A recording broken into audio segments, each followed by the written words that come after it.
What I'd like to do is not to do this on Jewish time, but to begin and I'd really love to be able to have time to dwell with the text that we're going to be studying this week. But I'll just mention again that this is a text study meant to offer an opportunity for thinking about emotional, spiritual, psychological concerns that seem to be important as we're thinking about the latter stages of our lives, of human life in general, and that what we did last week, which I wanted to mention, I didn't mention last time, was actually beginning to study this discourse that Moshe gives at the end of his life. Actually, we were literally studying about this on what's traditionally considered to be the yahrzeit of Moses, of Moshe Rabbeinu. It's actually mentioned toward the end of the midrash that we're going to be studying today, although we're not going to look at it inside. Today, we are, so I just want to just briefly review what we were thinking about last time. What we studied was this moment in this what I'm calling the autobiography of Moses, in which Moses chooses to reveal a powerful and painful development in his relationship with God. And he tells a story of his profound vulnerability when he literally begged God to allow him to enter the land, and God refused in harsh and dismissive language. And we asked why Moses would choose to tell this next generation, and in fact, all future generations, the story of his experience, which is an experience of limitation, of frustration, of desire, of thwarted ambition, and really serious rupture in what had been the most important relationship in his life, which is, of course, his relationship with God. And at the end, I was offering the suggestion that in telling this story, but then immediately moving into his mode of teacher, of giving over, trying to give over to the people what he considers to be essential to people's continuing life. And so he shapes himself into a model of how we can transform our inevitable human experience of limitation and frustration of desire into a fruitful legacy for those who are connected to us. Instead of crossing over into the land, he crosses over to the people and offers all of this as a way to help them to take in and carry with them what is his Torah, which he and we understand as a life-giving Torah. So today, which, by the way, I want to mention is the fast of Esther, Ta'anit Esther. We are, in our own way, observing that fast day, which actually commemorates a moment of transformation in the character of Esther, in the presence of Esther. But this is not our subject for today, so I'm simply mentioning it. And one way of observing, of course, a communal fast day is to study Torah, And that's exactly what we're doing. So what we are going to be looking at today, and I want to begin now with this sharing this. Rav Tiferet was going to share the screen on the screen, is this really extraordinary final chapter of the book of Deuteronomy, in which literally the end of Moses' life is narrated. Now you remember that I was pointing out last time that this entire book, almost all of it, is spoken in the voice of Moses. We have very little that's actually spoken by the narrator, who that narrative voice, which has actually been what has carried us through the first 4 books of the Torah. And now, at the end of this book, that narrative voice is the only voice that we hear. It's all spoken in the third person about Moshe. Moses, however, has been speaking for 33 chapters of Torah. And one of the most amazing things about what happens to Moses' voice in this book is that he ends up becoming a poet. The last 2 chapters, chapters 32 and 33 of Deuteronomy, which are spoken in Moses' voice, are long and remarkable poems. And that is the end of his speaking voice that we hear in the Torah. And then we have this narration, which I'm calling remarkable because it is so stark, so simple, and yet really sublime in its very moving narration. So what I'm going to do is read through this chapter for us, stopping at various points to make some comments. If people have questions or comments that feel important to you as I'm going through this, please put them in the chat, and Rav Tiferet will sort of interrupt me and let me know that there are questions or comments in the chat that really I should be responding to. But then the second part of today's session is going to be devoted to the rabbinic imagination, hearing Moses' voice through the prism of a rabbinic midrash.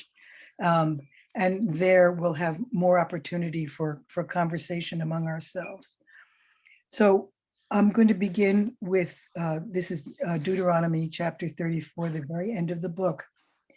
Moses went up from the steppes of Moab, they translated, plains of Moab, to Mount Nebo, to the summit of Pisgah, opposite Jericho. And remember that Jericho is on the other side of the Jordan. And that features prominently, of course, in the next book, which is the book of Joshua, when the people have crossed over.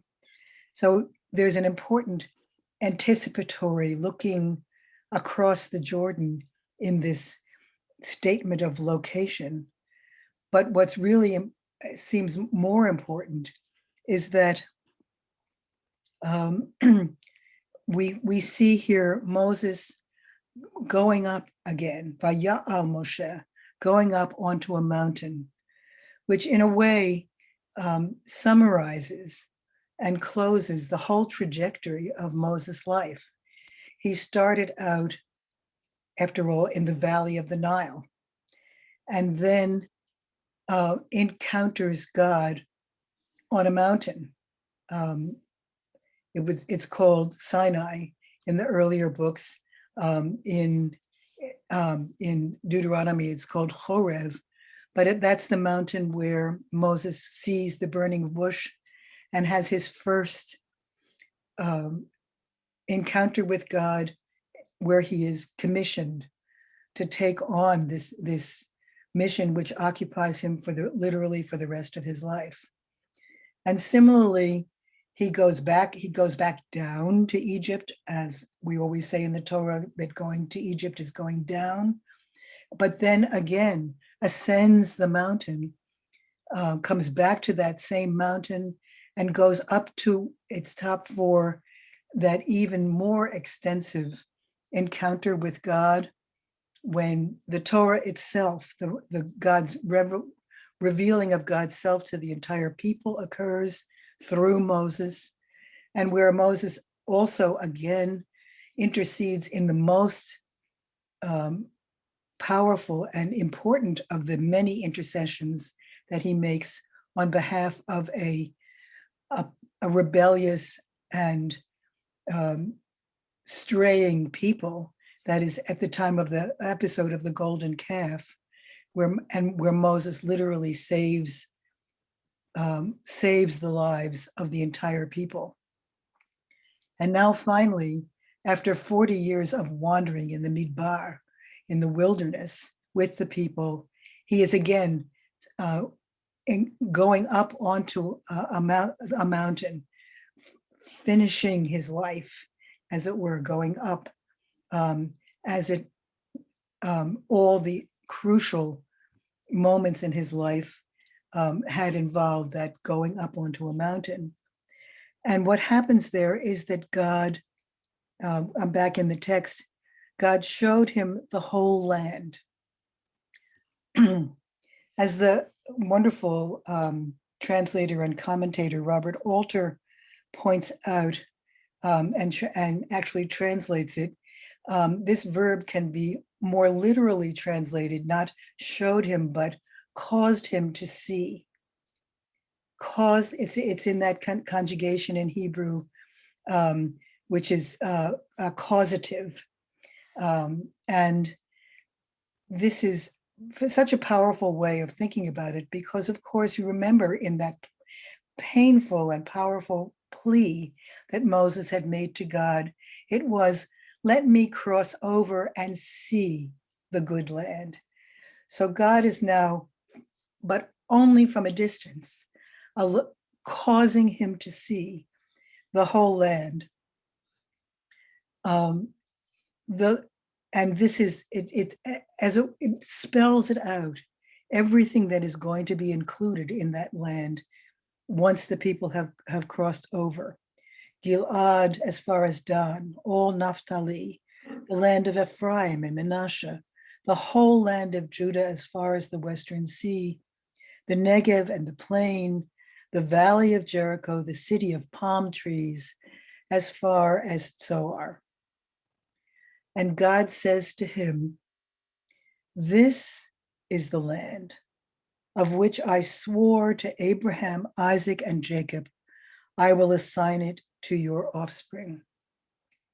So in this sense, we have also a closing of a trajectory, an arc that goes all the way back to Abraham's first encounter with God, in which God promises him the land, and all those reiterated promises of land that occur in the book of Genesis.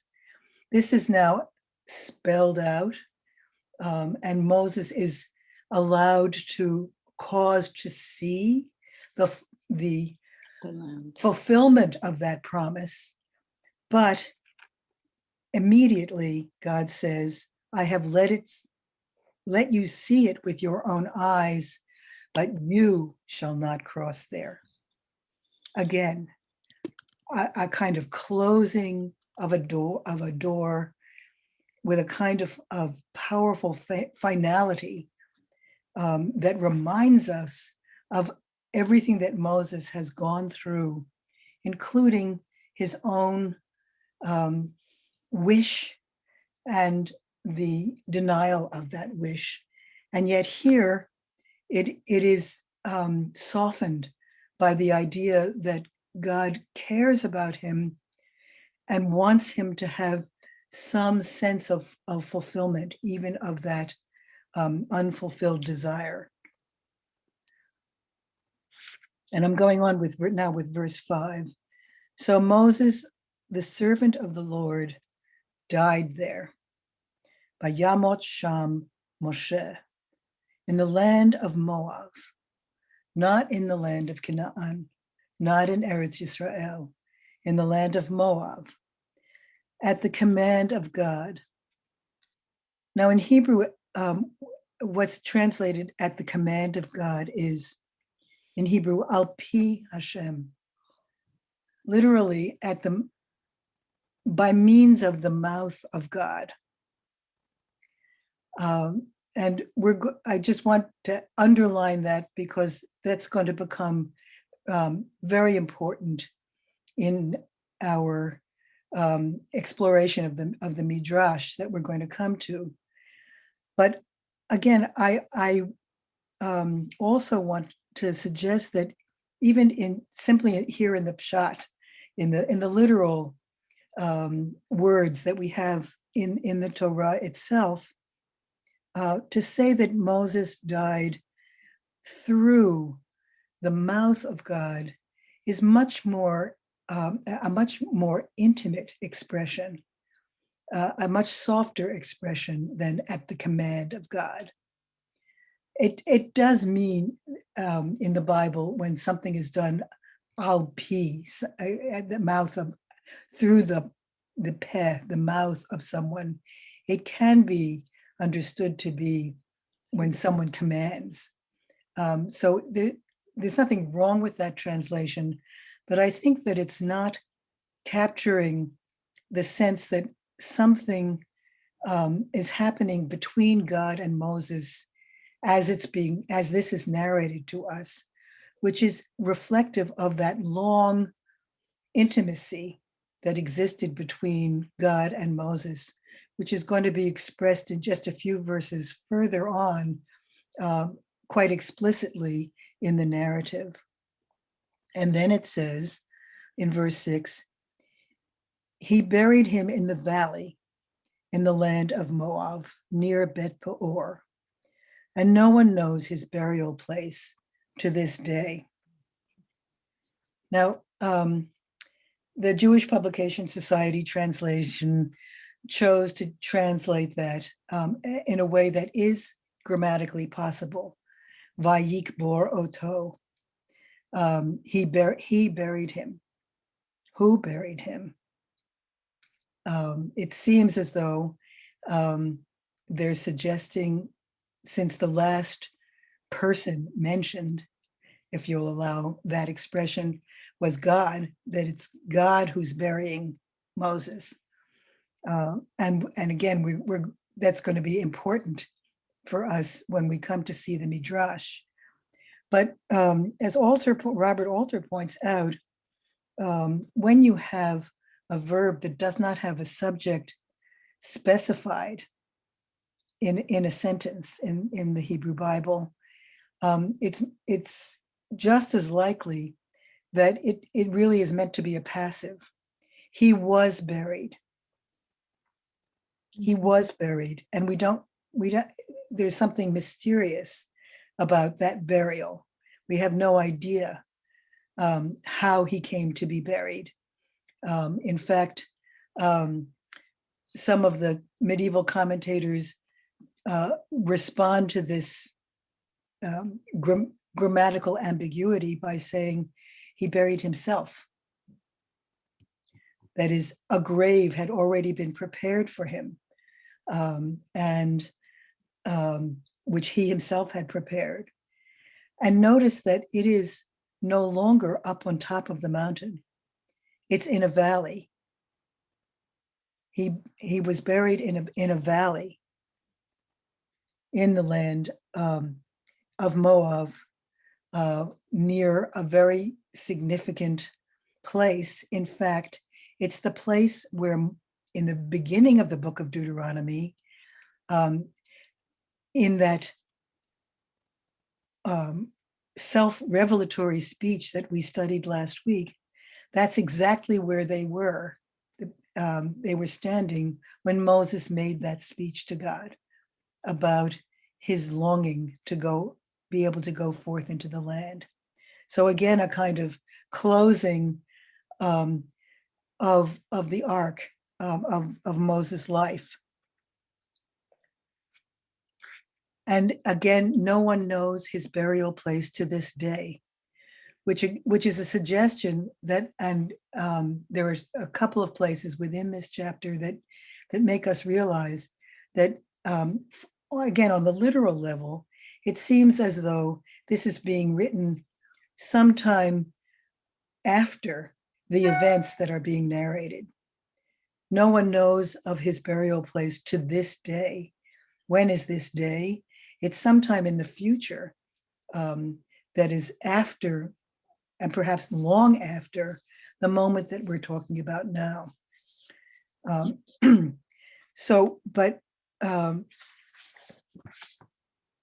many modern scholars point out that, of course, this is crucial, that we should understand that there's no way that there can be a kind of cult of Moses, pilgrimages being made to the burial site, that the people are in fact going to have to cross over, to go forth, to have a future which they create, and in conjunction with the new leaders that arise, and that there's not going to be some kind of incarnation or deification of Moses through glorifying his burial place. And also, of course, what we find in this insistence that no one knows anything about where he is buried, that he's no longer on the mountaintop, and therefore there's no suggestion whatsoever that there's some kind of as in Greek or other ancient Near Eastern mythologies, that you have a kind of what they call an apotheosis, where he's going alive up into heaven and becoming some kind of deity. So I'm now we have a kind of summation beginning in verse 7. Moses was 120 years old when he died. Well, this takes us back to the very beginning of Genesis, when God declared that the lifespan of a human being would be 120 years. The maximal lifespan of a human being would be 120 years. So Moses, if he dies at 120, is, as it were, a kind of the epitome of what it means to be a human being. And then the narration proceeds to describe him. His eyes were undimmed and his vigor unabated. Would that were true for someone other than Moses. Yes.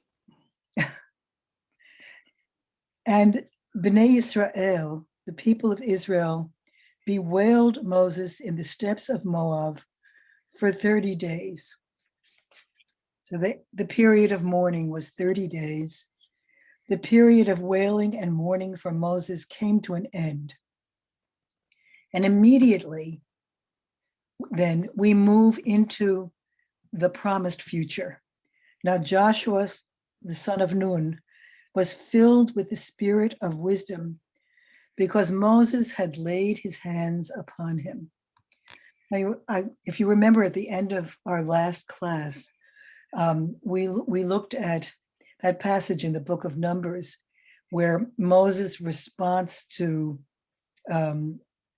God's reiteration of his decree, God's decree that Moses would not go over into the land with the people, that Moses had immediately pleaded with God, "O Lord, God of the spirits of all flesh, let the people not be like sheep without a shepherd, and that God had then instructed him to literally lay his hands on Joshua and fill him with some of his own spirit. And this is being recalled now in this verse here. Joshua was filled with the spirit of wisdom because Moses had laid his hands upon him.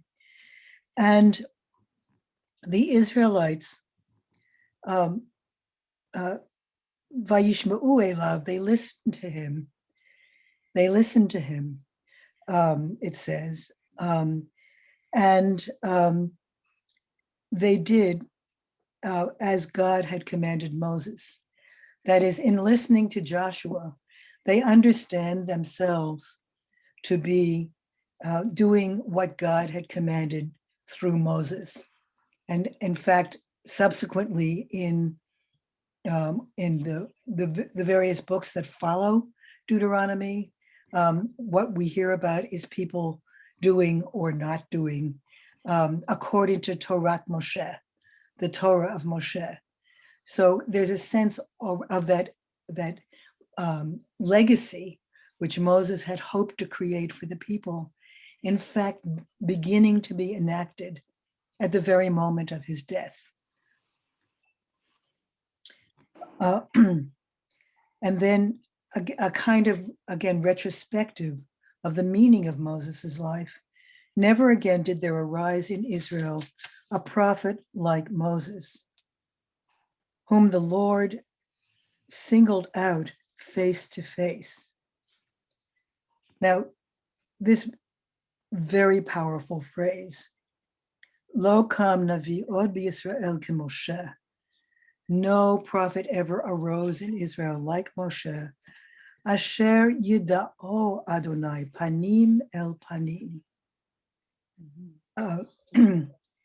The verb there is a particularly poignant one. They translated here singled out, but in fact, it's the verb yada, to know. Moses, whom God knew, and with an intimate knowing.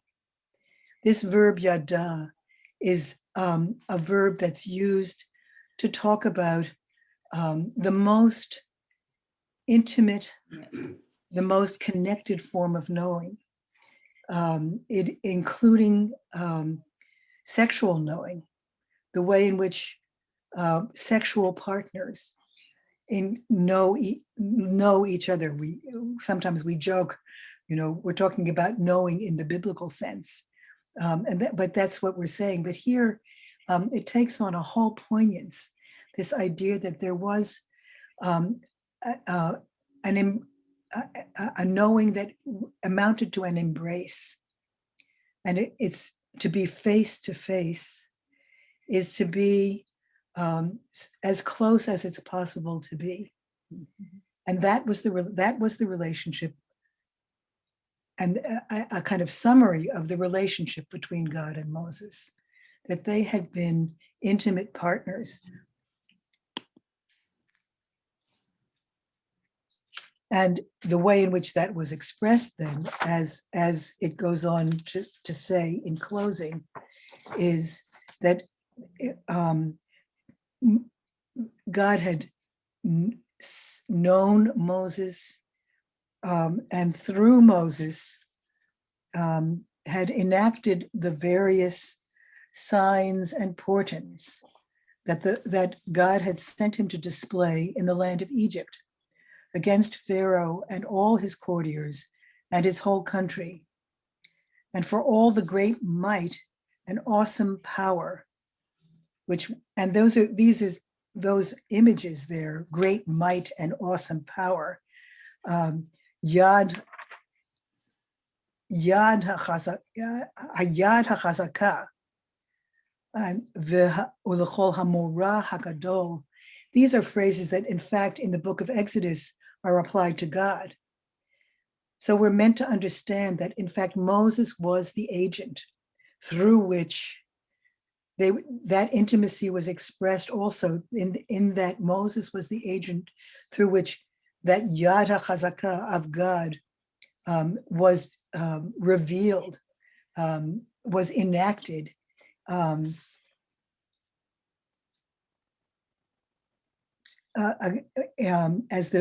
we have here, that Moses displayed before all Israel is how they translate it, but it's literally which Moses did for the eyes of all Israel. So this theme of seeing, which has been so important in this chapter, is transferred to Israel, all Israel, who had seen and who will see. And this is that Moses has, in fact, then through memory, become, as it were, part of the people of Israel. So this is the way in which the Torah narrates, in this very simple and stark way, the death of Moses, and gives us a kind of retrospective of who he had been, and what the way in which he had been in relation to God and also to the people. But in the rabbinic imagination, I think, or I'd like to suggest that, in fact, for the rabbis, remembering that earlier moment in Moses' discourse to the people, where he talks about the way in which he had really intensely struggled with God about his own fate, and what the way in which his own life would end. The rabbis created quite a few midrashim in which they imagined these final moments of Moses in relation to God to be not quite so peaceful and magisterial. And what I've chosen for us to look at, and I think, Rav Tiferet, if you could put up the midrash, the text of the midrash on the screen. What I've chosen is one of these midrashim. It's from Midrash Tanhuma, which is more or less contemporary with the editing of the Talmud, which means about the 5th or 6th century CE. This midrash, which is done in narratives, stories, which the rabbis create,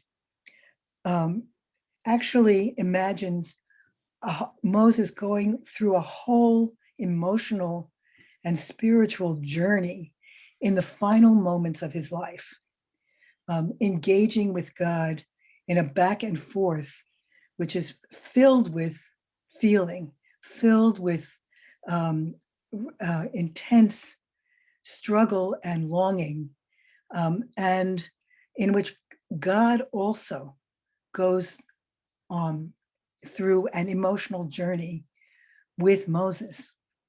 So it's actually much longer than what we have, and we're going to be able to look at today.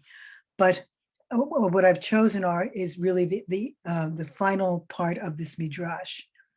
What immediately precedes what we're about to start looking at is Moses turning to all the ancestors: Abraham, Isaac, Jacob, David, Solomon, and then all the aspects of nature, earth, heaven, the seas, and saying to them, intercede with God for me. Let me not die now. Let me cross over. Let me at least see the land. And all of them saying, we're not going to do that, Moses, giving all kinds of reasons. But the final moment of this futile struggle of Moses is where we're going to begin here. this is Moses, betook himself to the archangel of the divine presence and said to him, "Seek mercy for me that I not die." He said to him, "My master Moses, why this struggle?" And then says to him, this is the angel still speaking, "This is what I have heard from behind the curtain." This is the pargod, some mysterious curtain, which is like a screen for between the angelic hosts and the full presence of the Holy Blessed One. "This is what I've heard from behind the curtain, that your prayer is not heard on this matter," which of course reminds us of that moment in the earlier dialogue between Moses and God. Putting his hands on his head, Moses sobbed and wept. Now again, this is the rabbis who are, again, creating an entire emotional life for Moses. Moses sobbed and wept as he said, "With whom shall I seek mercy for myself?"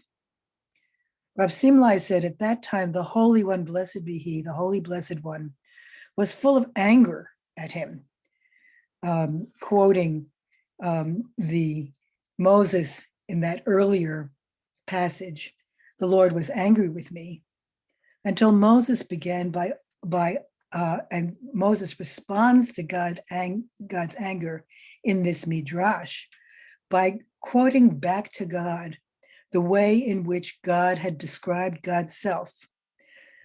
Yud He Vav Adonai Adonai El Rachum V'Chanun Erech Apayim. Right? The Lord is a merciful and gracious God, slow to anger.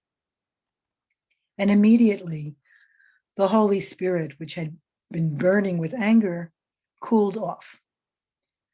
The Holy Blessed One said to Moses, "Moses, now God is ready to, as it were, negotiate with him about dying. Moses, I have sworn 2 oaths, one that you should die, and one to destroy Israel." That oath, of course, was at the time of the golden calf. To repeal both of them is impossible. So if you want to live, Israel will be destroyed. And Moses then replies to God, "You are coming to me with a plot." This is, in the Hebrew, it's alilah, a plot, a kind of ambush, a trap. And then uses this really difficult image. You are seizing the rope at both ends. That is, if you're pulling on a rope because you're trying to release something, you have to hold only one end. If you hold the rope at both ends, you're going to be stuck. You're not going to be able to do anything. And so what Moses is saying to God is, what you're saying to me is an impossibility. It simply creates tension. It can't go anywhere. And then he responds to what God has said to him by saying, "Let Moses and 1,000 like him be destroyed, but do not let one person in Israel be destroyed." So I just want to stop here and just invite anyone who might want to comment or ask a question about anything that I've said so far, but certainly about this moment in the midrash. We're going to go a little further, but at this point in the midrash, what are you hearing? How are you? How does this strike you?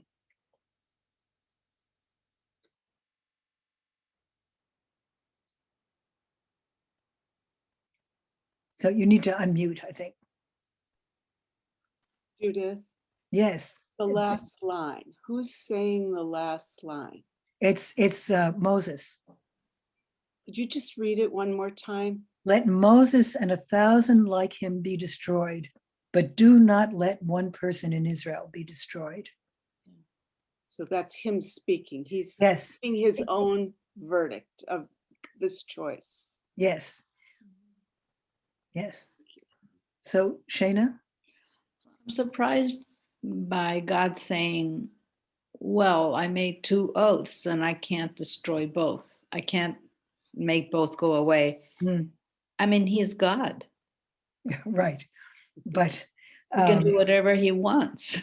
so, and that may be one of the reasons that Moses says to him, you've trapped me in an ambush. Yeah. Why? This is part of the mystery, right, of God. Right. Why should God say, I can't fulfill both of them? Yeah. But and we'll see there is another way of saying something similar as we go on in the midrash. Why do you think he didn't let Moses in? Into the land? Yeah. Well, I actually want to hold your question Oh, as we go through the rest of the midrash, because I think fair enough. I think that we'll see that the rabbis have the same question, and that there are several responses to this. But this first, it feels to me as though this first one is really putting it in its most mysterious and difficult form. That God says to him, you don't want to die, then you're going to have to let me be ready to wipe it, do what I said I was going to do at the time of the golden calf, and wipe everybody else out and start all over again from you. Thank you. So it doesn't answer your question. Yeah, Rachel, you're there. Yeah, so in that phrase, let Moses and 1,000 like him be destroyed. I'm not sure how to understand and 1,000 like him. Why is that? Simply to make it sound very extreme? I don't understand that phrase. So I think that I would say that in fact Moses is just in that phrase acknowledging his humanity. I may be extraordinary enough to be in this dialogue with God, but I'm accepting at this moment that I'm just a human being. Gotcha. Thanks. So I'd like to. So Judith, can I just say something? Yes, Gail, absolutely. So I think a shift that, without knowing, is this the end of that midrash or?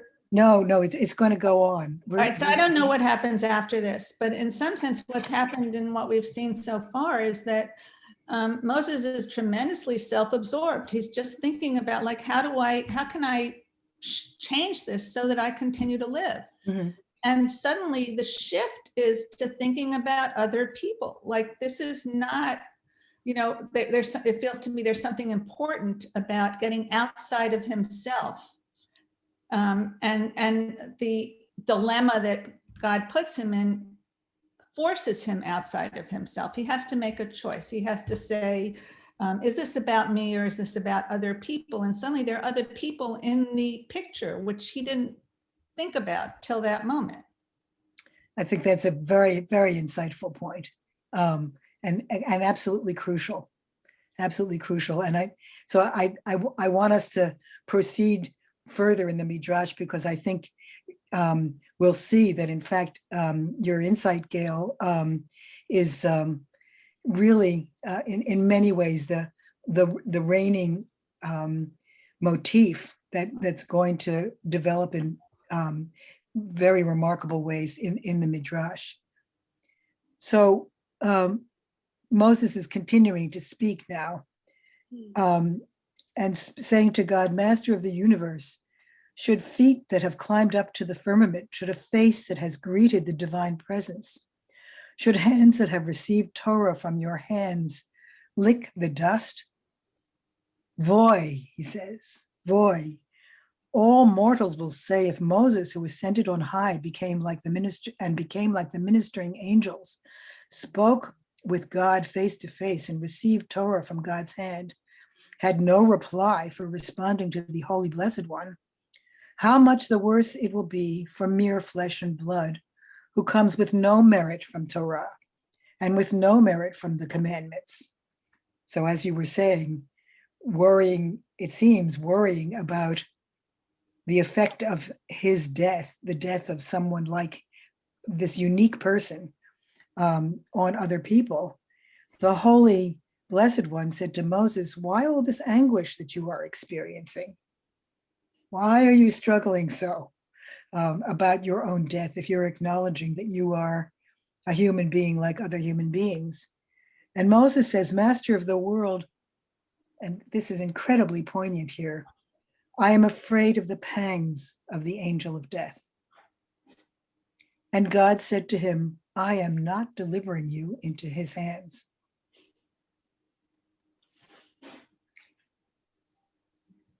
Then God said, Moses then speaks further and says, Master of the universe, my mother Yocheved, who suffered, the phrase in the Hebrew is his teeth, whose teeth were blunted. You remember about the Rasha whose teeth are blunted in the Haggadah. But in this case, he's thinking about his mother suffering during her lifetime caused by two of her sons. She will be distressed by my death.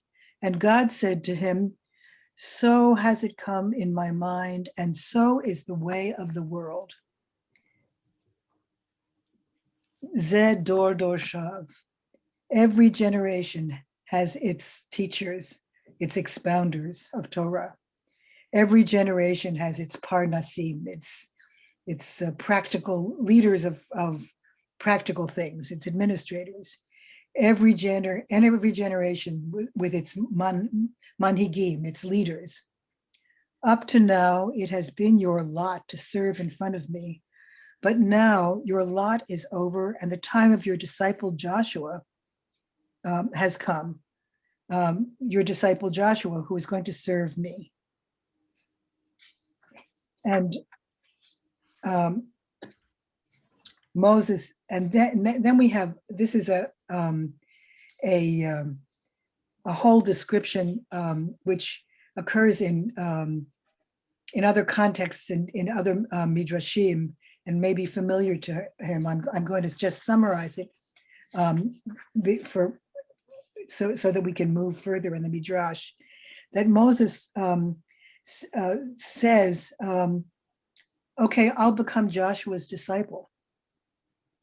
And so he goes and sits, he goes to the place where Joshua was sitting and teaching Torah. And Joshua doesn't see him.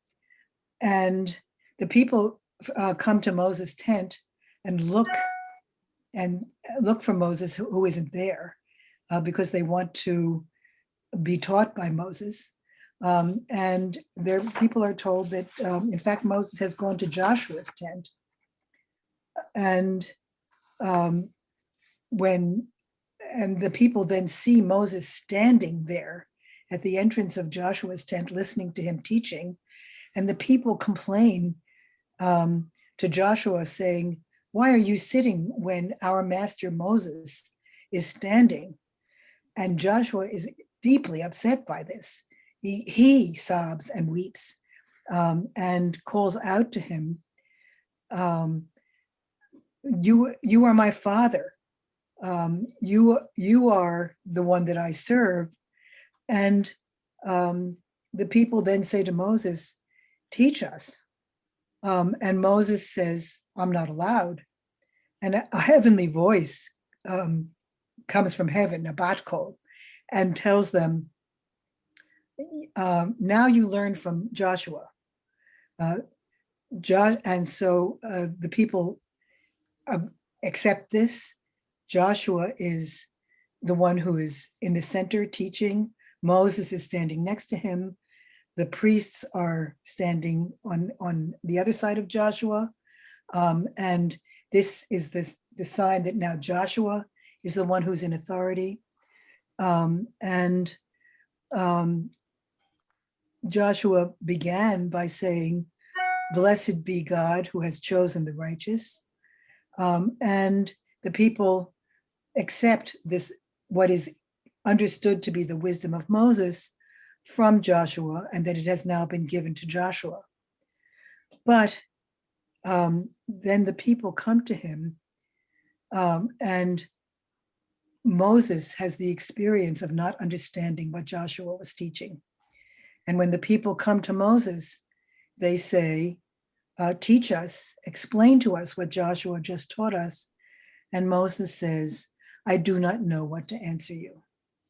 I can't tell you, I can't help you anymore. And so, and here I want to go back inside the midrash. Moses, our master, was stumbling and falling. Stumbling and falling. And it was at that time that he said, Master of the universe, up to now I requested life, but now here is my soul given over to you. That is, it's at that moment that Moses accepts that it is, his life is over. It's time to die. Then, so this is described in the midrash as a moment when Moses has resigned himself to his own death. And at that moment, in, as it were, in a kind of mutual or reciprocal relationship, God's self begins to mourn, saying, who is going to stand up to me when I become angry with Israel? Who is going to stand in the battle for my children? Who will stand and seek mercy for them when they sin before me? That is the moment that Moses accepts his own death. God begins to feel what it's going to mean to be in relationship with the people of Israel without Moses as intercessor. And at that time we have, I'm reading inside the midrash, Metatron, who's one of the important angels, comes and falls on his face and says to God, Master of the world, as in Moses' life he belonged to you, so in death he belongs to you. And God has to explain to Metatron what he's so concerned about. So he gives him a mashal. Now, this is one of those incredible moments in midrash where the rabbis have God sounding like a rabbi. It's the rabbis who are always bringing a mashal, right? A parable, a comparison, a story that's told to make a point by comparison. Let me give you a mashal, he says. To what is this matter comparable? To a king who had a son. This is God creating one of these king narratives. Usually it's a rabbi who's creating a narrative about a king where the king is understood to be God. Now it's God's self who is creating this story about the king. Now on each and every day, his father would get angry with him and sought to kill him because he didn't maintain respect for the father. But his mother rescued him from the father's hand. One day his mother died and the king wept. And his servants said to him, our Lord King, why are you weeping? And he said to them, it's not only over my wife that I'm weeping, but for my son. For many times when I was angry with him and wanted to kill him, she rescued him from my hand. So the Holy One said to Metatron, it's not only over Moses that I'm weeping. Moses as the mother, which could be the subject of a whole nother discussion. But here, it's not only over Moses that I'm weeping, but I'm weeping also for Israel.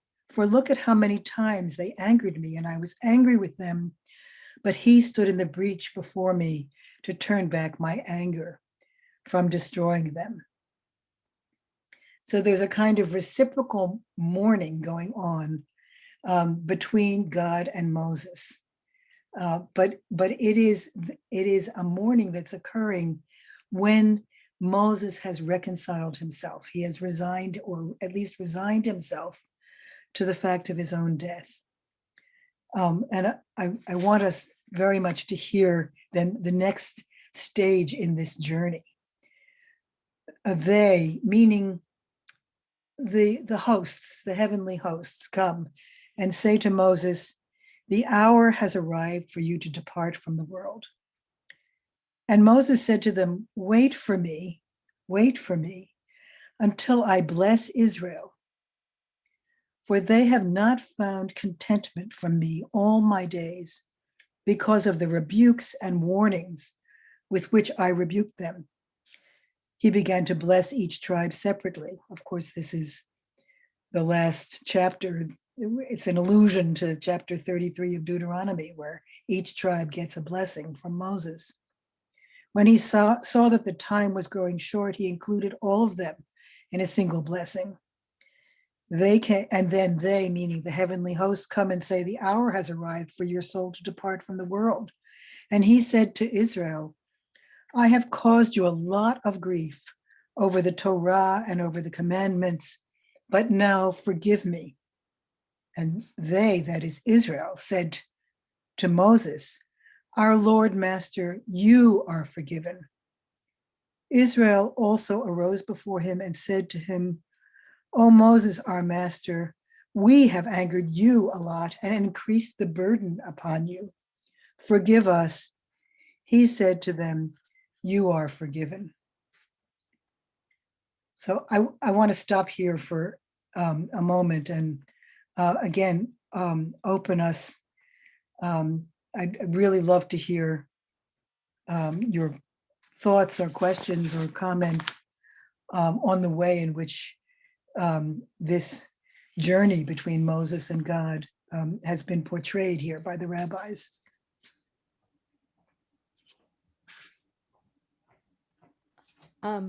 This is Jill.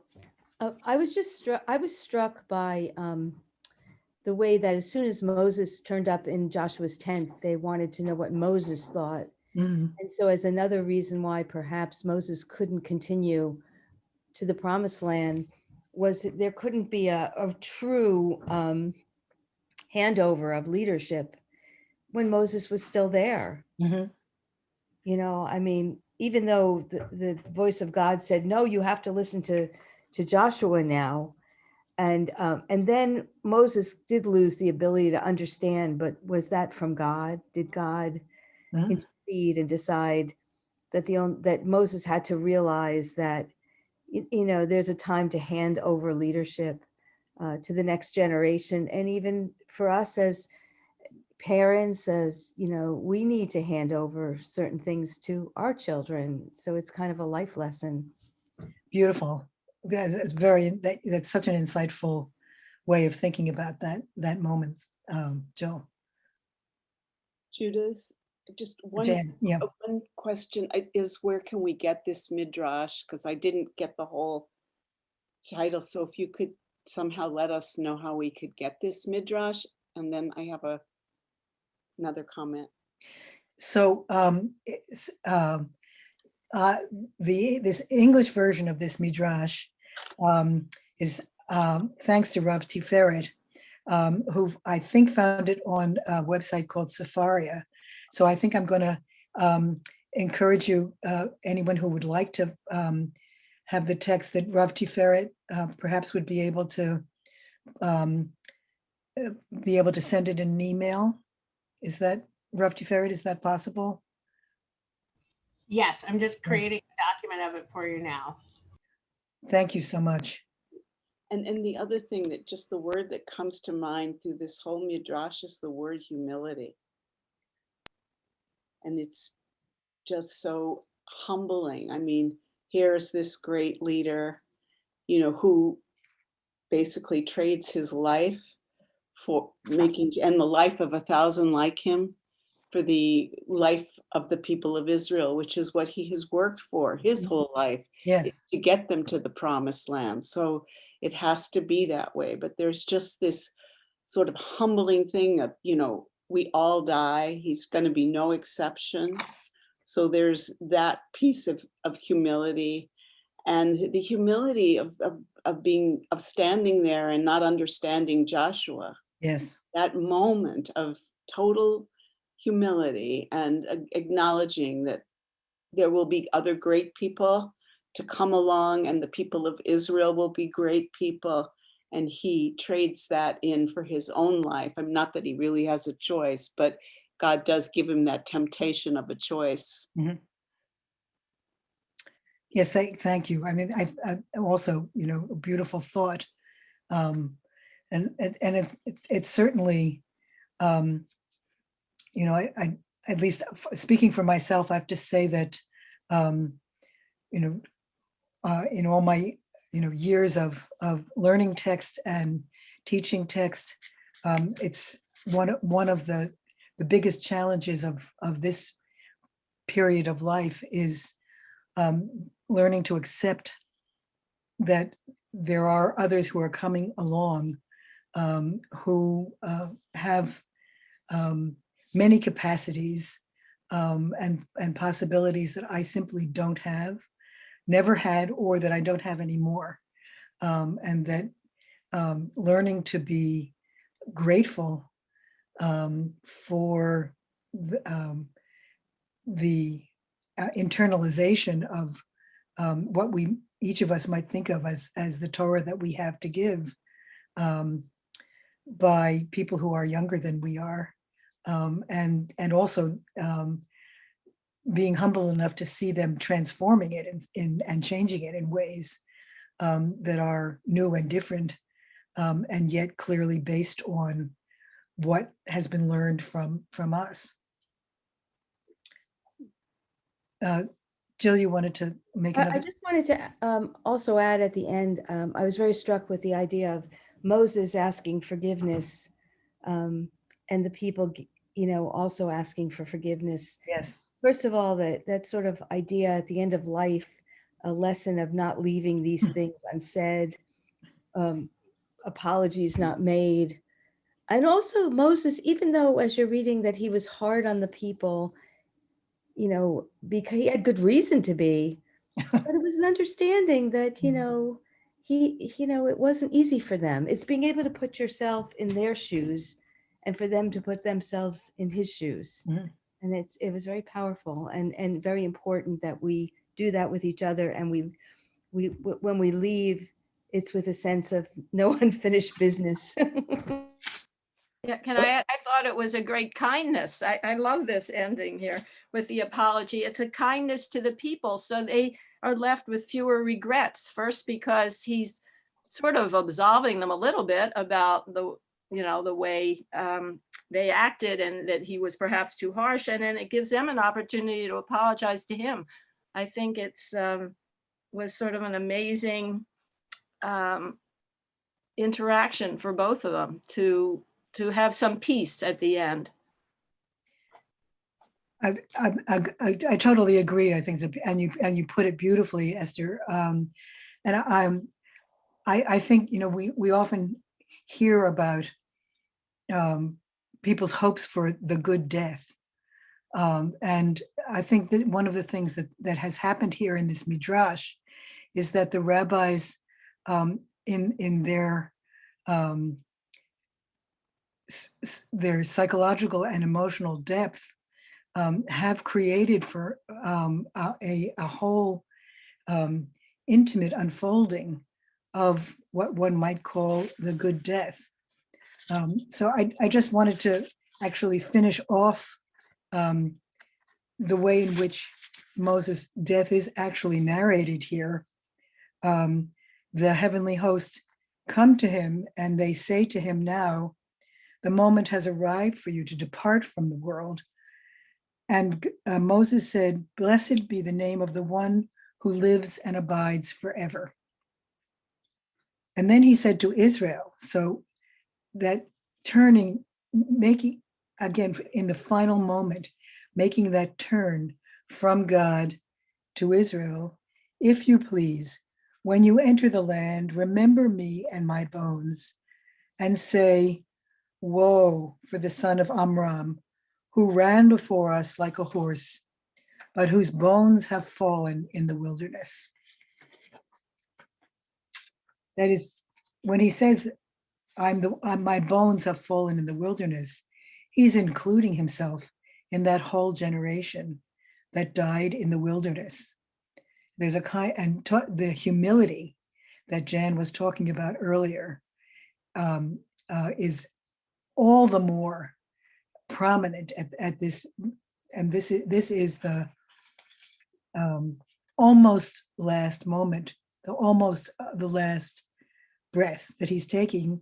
But then they tell him half a moment has arrived, and he took his 2 arms and placed them on his heart and said to Israel, see the final end of flesh and blood.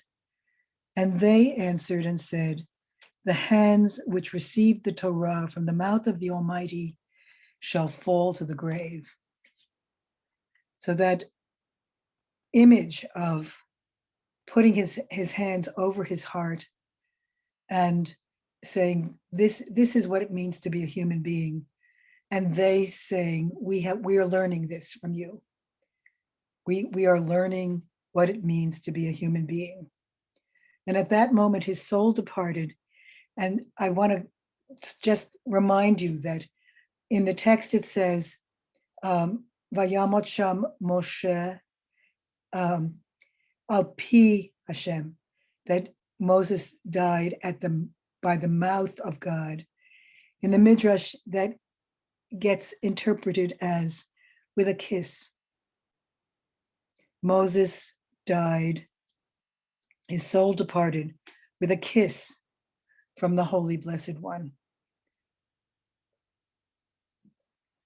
And then the midrash ends with those who took care of his burial. That's how they're dealing with the ambiguity in the grammar there of Vayikbor Oto, right? Those who took care of his burial were neither Israel nor the angels, but the Holy Blessed One, God, God's self, as it says, and that's was reflected in in the translation we have here. Then God, the blessed, Holy Blessed One, buried Moses in the valley in the land of Moab. In another midrash, we find that when people are giving examples of gimilut chasadim, of deeds of loving kindness, one of the examples that's given is exactly this, that God buried Moses in the valley, in the land of Moses, because in that midrash, it takes off from a verse in Torah which says, you should walk in God's ways. And the question gets asked in the midrash, how can we walk in God's ways? We're not God. And the answer is, you learn from the things that God did. God clothed and naked, as we're told in Genesis, that God made clothes for Adam and Eve when they were ashamed of being naked. And another example that's given in that midrash is that we should do what God did in taking care of the needs of those who die, the needs of the dead. And the proof text for that is exactly this verse, that God buried Moses in the valley. So I just want to close by thanking you for being here and being such attentive and thoughtful fellow students of these moments. And I hope that that you found this meaningful. And also, I think I want to give a plug for rabbinic midrash. I hope that you found that the rabbis in their imaginative ways of thinking about what's possible between the lines of the Torah have a tremendous amount to offer to us, and that it's one of the things that in my own career of teaching Jewish text has made me most devoted to rabbinic literature. So I'm really happy to have had a chance to share it with all of you. Thank you so much. And we're actually coming very close to the end of Ta'anit Esther and about to enter into a very different mode of Purim. So I want to wish you a joyous Purim. Chag Purim Sameach. You too. Thank you, Judith. I hear it.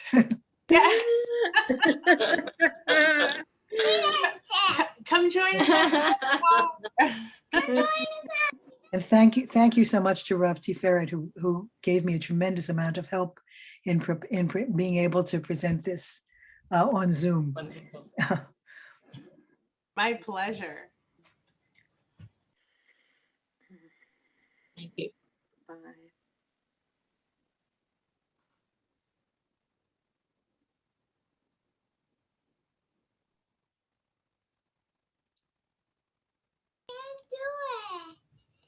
Awesome. So I turned the midrash into a text and I'll send it out. Thank you. I want I it. appreciate that. Thank you very much. No problem. Well, Purim Sameach. Yes, Chag Purim Sameach. I can see you're already celebrating. I know. I have to put the rest of my costume on. I already have my costume on. You do. Are you Queen Esther? Mhm. You look like a wonderful Queen Esther. What do you think? Thank you. I love your crown. And I want And your scepter. Scepter, right? Your scepter. Scepter. It's what kings and queens have. I also got a cake. I know. It's a great costume. All right, we gotta go. We got it from Mom. See you later. Bye.